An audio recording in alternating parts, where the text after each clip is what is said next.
নমস্কার, শুভ সন্ধ্যা। র্যাপিড টাইমসে আপনাদের সকলকে স্বাগত। সারাদিনের সমস্ত খবর নিয়ে আমি দিয়া। আজ শ্রী শ্রী ঠাকুর রামকৃষ্ণ দেবের জন্মতিথি উৎসব। বিভিন্ন জায়গায় পূজা অর্চনা সহ বিশেষ অনুষ্ঠানের আয়োজন করা হয়। রামকৃষ্ণ দেবের জন্মতিথিতে স্বামী সম্বোধন করে পোস্ট প্রধানমন্ত্রীর পোস্ট সামনে আসতেই আক্রমণ করলেন মুখ্যমন্ত্রী মমতা বন্দ্যোপাধ্যায়। ভোটের আগে দলবদল, তৃণমূলে যোগ দিলেন কার্শিয়াংয়ের বিজেপি বিধায়ক বিষ্ণুপ্রসাদ শর্মা। তৃণমূলে যোগদানে বিজেপির কোনো ক্ষতি হবে না বললেন শিলিগুড়ির বিধায়ক শঙ্কর ঘোষ।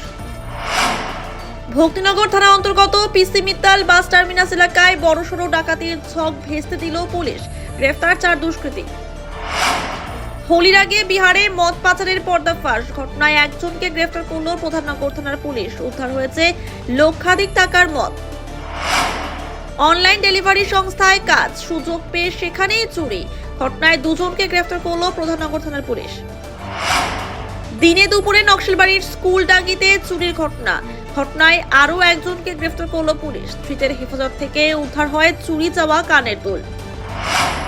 নকশালবাড়িতে একাধিক চুরির ঘটনায় গ্রেফতার হলো কুখ্যাত দুষ্কৃতী ঈশ্বর দাস। উদ্ধার হয়েছে চোরাই স্কুটি ও 1 জোড়া পায়েল।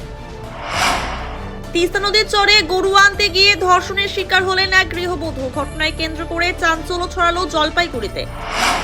সারাদিনের সমস্ত খবরের আপডেট পেতে নজর রাখুন শিলিগুড়ি টাইমসে। শিলিগুড়ি টাইমসের খবর আপনারা পেয়ে যাবেন শিলিগুড়ি টাইমসের ইউটিউব, এক্স হ্যান্ডেল, থ্রেডস এবং ইনস্টাগ্রাম পেজেও। সঙ্গে থাকুন, দেখতে থাকুন শিলিগুড়ি টাইমস।